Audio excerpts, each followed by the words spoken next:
கங் கணபதியே நம. 1. ஞான சம்ஹிதை. அதில் 10 சிவபெருமான் யோகமும் மன்மதன் மூட்டிய மோகமும். தேவர்கள் அனைவரும் பிரம்மனை கும்பிட்டு தலை குனிந்து நின்றார்கள். அப்போது நான்முக பிரம்மன் அத்தேவர்களை பார்த்து, அமரர்களே, நீங்கள் எதற்காக இங்கே வந்தீர்கள்? உங்களுக்கு என்ன துன்பம் நேரிட்டது என்று கேட்டார். தேவர்கள் அனைவரும் ஒன்றாக கூடி, தாரகாசுரனால் நாங்கள் அனுபவிக்கும் துன்பம் தங்களுக்கு தெரியாததா? அந்த துன்பத்தை தயவு செய்து தீர்க்க வேண்டும் என்றார்கள்.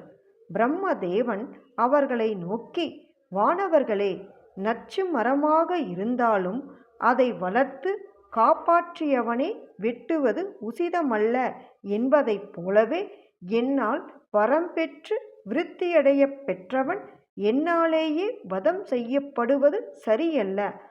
ஆகையால் உங்களுக்கு நான் ஓர் உபாயம் சொல்கிறேன்.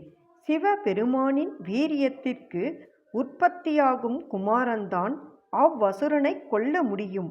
அப்படி சிவ வீரியத்தில் புத்திர உற்பத்தியாவது துர்லபமாம். இது விஷயமாக ஒரு யோசனை சொல்கிறேன். அதன்படி நீங்கள் செய்ய வேண்டும். இமயமலையின் அழகான கொடுமுடியின் மீது சிவபெருமான் யோக நிஷ்டையில் அமர்ந்திருக்கிறார். நாரத முனிவராலும் பர்வதராஜனாலும் மகாதேவனுக்கு பணிவிடை செய்ய வேண்டும் என்று பார்வதி தேவி நியமிக்கப்பட்டிருப்பதால், அப்பார்வதி தேவி தன் தோழியர் இருவருடன் சிவபெருமான் யோகஞ்செய்யும் இடத்தில் பணிவிடை புரிந்து வருகிறார். அவளோடு சிவபெருமான் எப்போது இணங்கி கூடுகிறாரோ அப்போது வீரியம் உண்டாகும். பிறகு உங்கள் காரியமும் கைகூடும். இதில் சந்தேகமே இல்லை. பரமேஸ்வரனின் வீரியத்தை கவர்வதற்கு பார்வதியே தகுதியானவள். அவளையன்றி வேறு அந்நிய பெண்களால் அது இயலாது. எனவே அதற்கேற்ற உபாயங்களை நீங்கள் கையாள முயலுங்கள். அப்போதுதான் உங்களுக்கு காரிய சித்தி உண்டாகும் என்றார். பிரம்மாவின் யோசனையை கேட்டதும் தேவர்கள் ஒருவரோடொருவர் ஆலோசித்து கொண்டு தேவேந்திரனிடம் சென்று நடந்தவற்றை அறிவித்தார்கள்.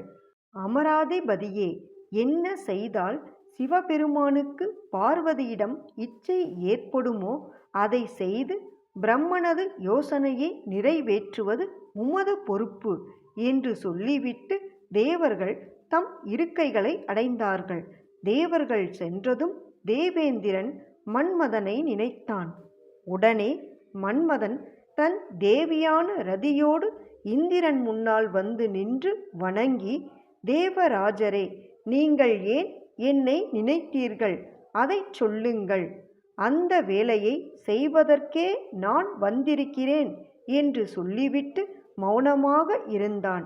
இந்திரன் மன்மதனை நோக்கி, மீனக் கொடியுடையவனே, இப்போது எந்த காரியம் வந்துள்ளதோ அது உன்னால் செய்யக்கூடியதாகும்.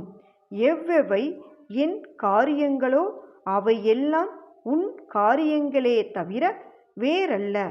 எனக்கு நண்பர்கள் பலருண்டு.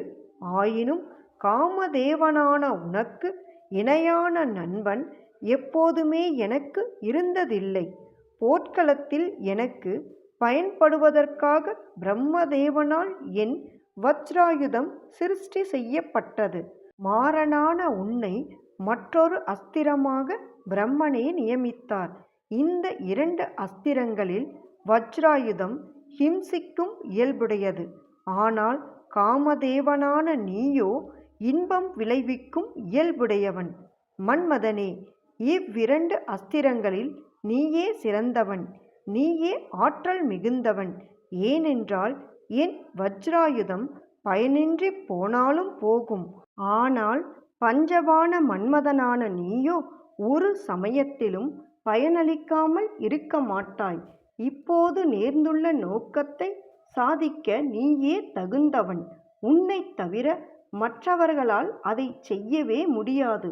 உலகத்தில் வள்ளலுக்கு வறுமை வந்துள்ள போதும் சூராதி சூரனுக்கு போர்க்களத்திலும் நண்பனுக்கு அபாய நெருக்கடியிலும், புருஷனுக்கு அசக்தி காலத்திலும், பெண்களுக்கும் நற்குலத்தில் பிறந்தவர்களுக்கும் ஆபத்து காலத்திலும் தொல்லைகள் மூழும்போது மனிதர்களால் பரீட்சை உண்டாகிறது. ஓ நட்பிற்சிறந்த ரதிகாந்தனே, இப்போது உன் சம்பந்தமான பரீட்சை ஏற்பட்டுள்ளது. இந்த காரியம் எனக்கு மட்டும் சுகமளிப்பதல்ல, தேவர்கள் அனைவருக்குமே சுகத்தை கொடுக்கத்தக்கது. இந்த விஷயமாக நானே யாசிப்பதால் இந்த சுபமான காரியத்தை நீயே செய்ய வேண்டும் என்றார். இவ்வாறு தேவேந்திரன் சொன்னதை கேட்ட மன்மதன் புன்னகையோடு இந்திரனை நோக்கி, தேவாதிபரே, நம் இருவருக்கும் பேதமில்லை. ஆகையால் நீர் ஏன் இப்படி சொல்ல வேண்டும்? உலகத்தில் உபகாரம் செய்பவன்தான் செய்யும் செயலால்தான் தன்னை தெரியப்படுத்திக் கொள்கிறானே தவிர வெறும் வாய்ப்பேச்சால் தெரியப்படுத்துவதில்லை. எவன் ஒரு வேலையை தானே செய்து முடிக்க திறமை உள்ளவன் என்று விளக்கமாக வாய்விட்டு சொல்கிறானோ அவன் எந்த வேலை செய்யப்போகிறான்? அப்படி வாய்விட்டு சொல்வது உசிதமல்ல. என்றாலும் நான் சொல்வதை கேளும். உம்முடைய பதவியை பறித்து கொள்வதற்காக எவன் உக்கிரமாக தவம் செய்கிறானோ அவனை ஒரே க்ஷணத்தில் பெண்ணின் கடைக்கண் பார்வையாலும் என் காம பானங்களாலும் வீழ்த்தி விடுகிறேன்.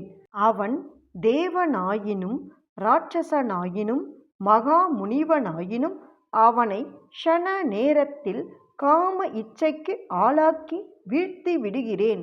இப்போதே உமது வஜ்ராயுதத்தையும் இதர போர்க்கருவிகளையும் தூர எறிந்துவிடும்.